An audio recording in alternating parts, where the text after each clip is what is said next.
Komputer adalah peralatan elektronik yang unik. Untuk dapat bekerja, komputer memerlukan program aplikasi atau software di dalamnya. Dalam pembuatan perangkat lunak, dibutuhkan keahlian khusus dalam pembuatan flowchart, pseudocode, dan penguasaan bahasa pemrograman.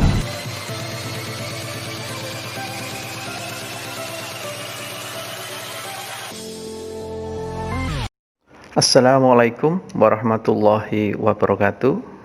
Selamat pagi, salam sejahtera selalu untuk semuanya. Kali ini pembelajaran jarak jauh mata pelajaran informatika kelas 10 semester 2 adalah algoritma dan pemrograman, di mana pokok bahasan kita di video ini adalah notasi algoritma. Adapun kompetensi dasar yang kita pelajari adalah mengenal notasi algoritma. Untuk itu kita saksikan dulu video berikut.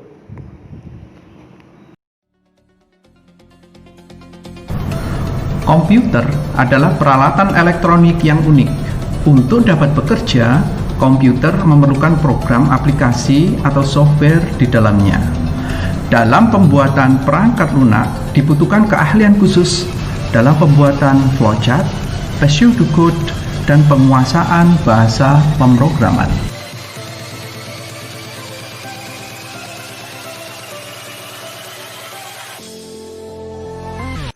Berikutnya adalah peta konsep atau mind map. Di dalam peta konsep, algoritma dan pemrograman yang kita pelajari itu ada 4 hal. Yang pertama adalah mengenal notasi algoritma. Di sini kita belajar notasi deskriptif, notasi diagram alir atau yang disebut dengan flowchart, dan pseudocode. Yang kedua adalah mengenal struktur program. Kita akan bahas tentang aturan bagaimana penulisan algoritmanya, tipe, nama, dan nilai. Yang ketiga, mekanisme eksekusi kondisional dan loop. Kita akan belajar tentang struktur percabangan, struktur perulangan, atau disebut juga dengan loop. Dan yang terakhir adalah array.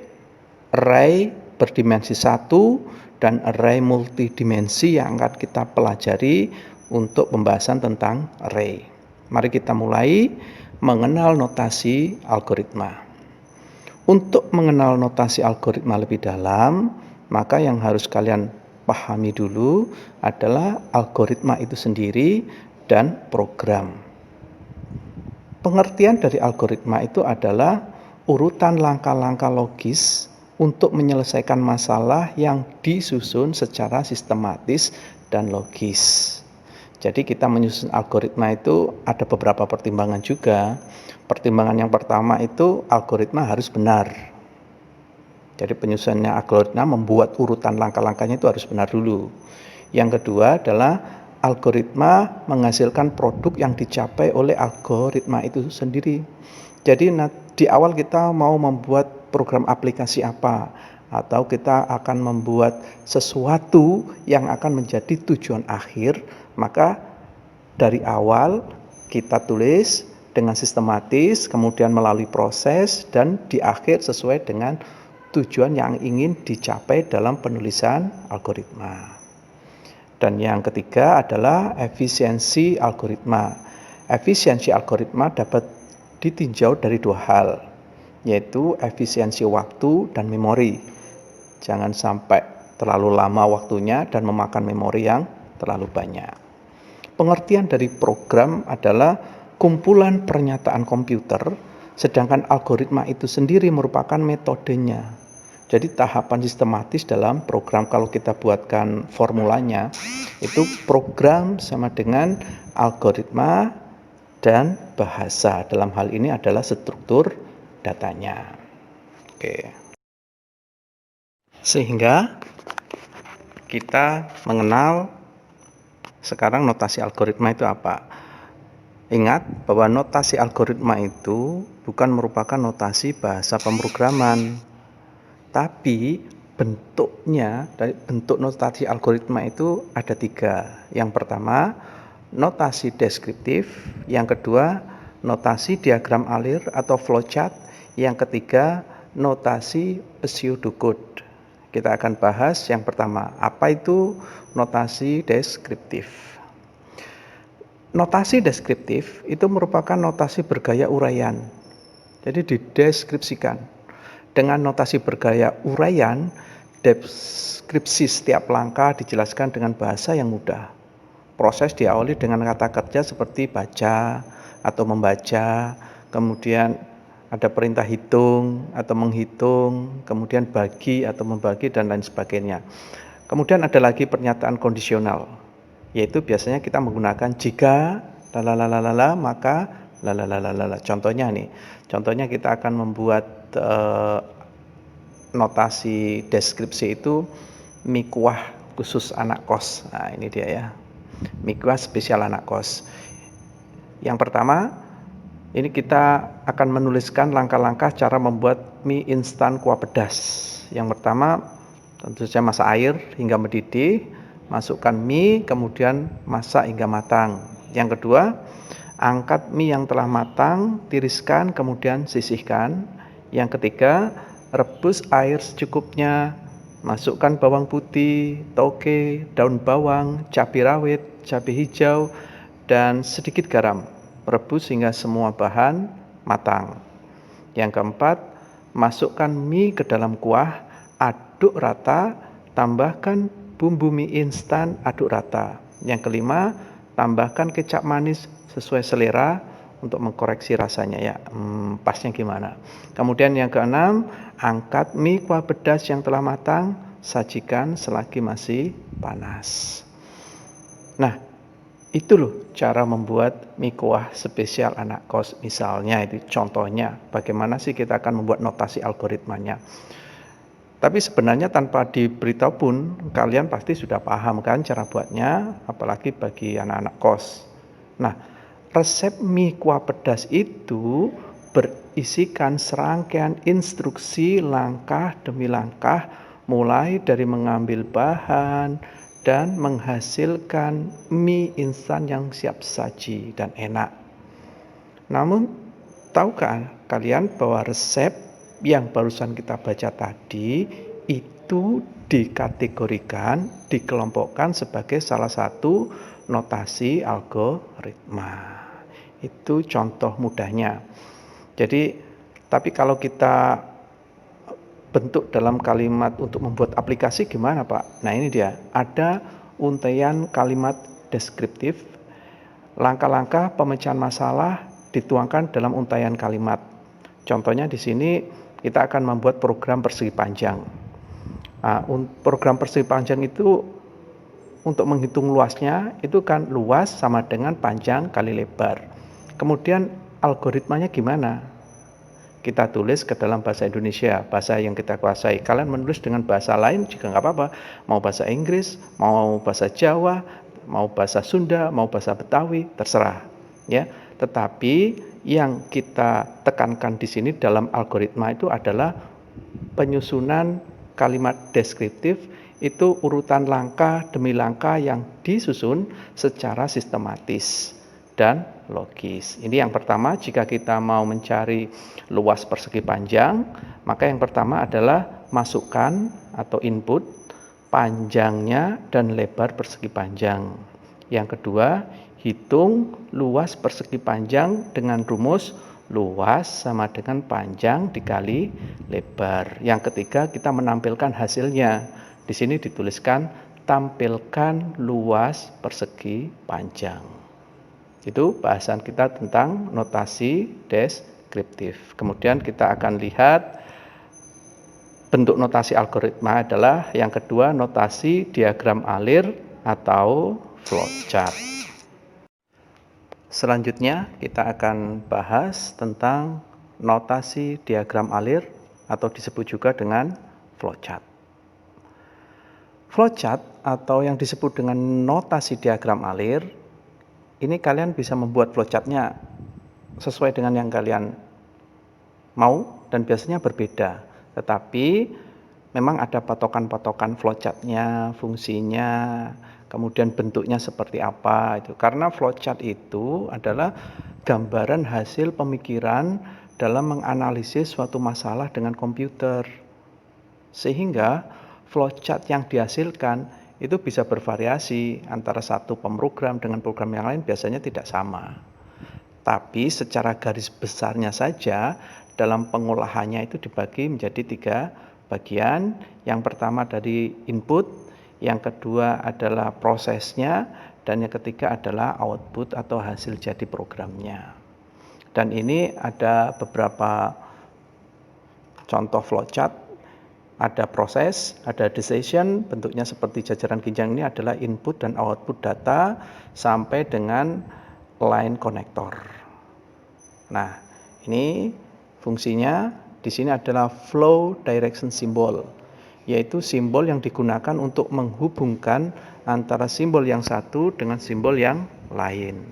Kemudian di sini ada terminator, istilahnya di sini adalah terminator, yaitu simbol untuk menulis permulaan awal program, yaitu start, kemudian akhir atau stop dari suatu kegiatan. Nah, ini kalian harus mengenali simbol-simbol flowchart ini, harus tahu dan paham. Nanti Pak Ipung berikan linknya dan kalian bisa download materinya, juga simbol flowchart beserta fungsinya. Kita akan coba sekarang untuk mengaplikasikan fungsi dan bentuk flowchart ini ke dalam perhitungan yang sudah kita buat, ke dalam notasi deskriptif mencari luas persegi panjang yang sudah kita buat sebelumnya ya. Oke, ini dia. Ini adalah simbol flowchart untuk mencari persegi panjang yang dimulai dengan kata mulai atau start. Ini bentuknya kayak terminator, kita cari di sini. Nah, ini dia. Ini adalah terminator ya. Kemudian kita buat persegi panjang, itu adalah prosesnya, merupakan inisialisasi variabel panjang, lebar, dan luas. Kemudian kita lanjutkan dengan bentuk jajaran ginjang. Jajaran ginjang di sini dinamakan dengan berfungsi sebagai input atau output data. Jadi jajaran ginjang yang ada di sini nanti akan ada juga pada tampilan outputnya, ini tampilan luasnya. Kita masukkan, karena ini input, maka kita tuliskan dulu, masukkan panjang, persegi panjang. Lebar juga termasuk input, maka tuliskan di sini masukkan lebar. Kemudian karena untuk menghitung panjang kali lebar itu merupakan proses, maka kita gunakan bentuk persegi panjang seperti ini. Dengan dituliskan hitung luas sama dengan panjang dikali lebar, maka akan menghasilkan output atau keluaran tampilan luas, dan kita gunakan simbolnya adalah simbol seperti jajaran ginjang ini. Kemudian karena program sudah menampilkan luas persegi panjang, kita tutup flowchart tersebut dengan kalimat selesai atau end. Dan ini menggunakan simbol terminator. Oke, berikutnya nanti kita akan bahas tentang notasi pseudo-code. Kemudian bentuk notasi algoritma yang terakhir adalah notasi pseudo-code. Nah, notasi pseudo-code ini merupakan notasi bahasa pemrograman tingkat tinggi. Notasi yang menyerupai dengan notasi bahasa pemrograman tingkat tinggi. Dalam pembahasan ini khususnya kita menggunakan bahasa Pascal dan bahasa C. Umumnya mempunyai notasi yang hampir mirip untuk beberapa instruksi dalam pemakaiannya ke bahasa pemrograman seperti if, then, else, while, do, repeat, until, read, write. Jadi notasi pseudocode itu merupakan kode atau tanda yang menyerupai, merupakan penjelasan cara menyelesaikan suatu masalah. Dan biasanya memang pseudocode ini sering digunakan untuk menuliskan algoritma. Contoh ya, kita kasih contoh lagi bagaimana notasi pseudocode itu. Ini ada sebuah pernyataan. Di sini ada sebuah pernyataan, tulis nilai X dan Y. Jika pernyataan ini kita tulis dalam notasi pseudocode, karena bahasa yang kita gunakan bahasa Pascal dan bahasa C itu dominan menggunakan bahasa Inggris, kita akan tulis di sini rights X Y. Pernyataan rights bernilai X dan Y yang dicetak ke piranti keluaran atau output layar komputer maksudnya. Jadi tampilan hasilnya akan ditampilkan di layar komputer. Contoh, jika notasi pseudocode itu dituliskan ke dalam beberapa bahasa pemrograman algoritmik, maka penulisannya seperti ini, write X, Y. Jika ditulis ke dalam bahasa pemrograman Pascal, ada write line X, Y. Begitu juga dengan penulisan terhadap bahasa pemrograman C, kemudian bahasa pemrograman Java, di sini adalah system.out.print line X, Y. Kemudian ada juga yang ditulis, jika ditulis ke dalam bahasa pemrograman PHP seperti ini. Itu adalah pembahasan kita tentang notasi pseudocode. Selanjutnya kita akan bahas juga bagaimana Pak saya menginstalnya, bisa nggak diinstal di Android, atau kita bisa nggak menginstalnya itu kita nggak perlu diinstal deh, kita langsung ambil di website. Oh ada ya, kita bahas di bab berikutnya. Ya, sebagai penutup dari pertemuan pertama kita di bagian 1 ini, kalian bisa memilih ada 4 kategori yang ada di sini, aplikasi pemrograman online dan offline. Jadi kalimat yang bagus itu adalah belajar coding dan bahasa pemrograman untuk pemula bisa dari mana saja, termasuk website. Jadi ada website yang dengan sukarela memberikan sumber terbaik seputar coding tanpa pungutan bayaran. Kita cek di bawah ini ya.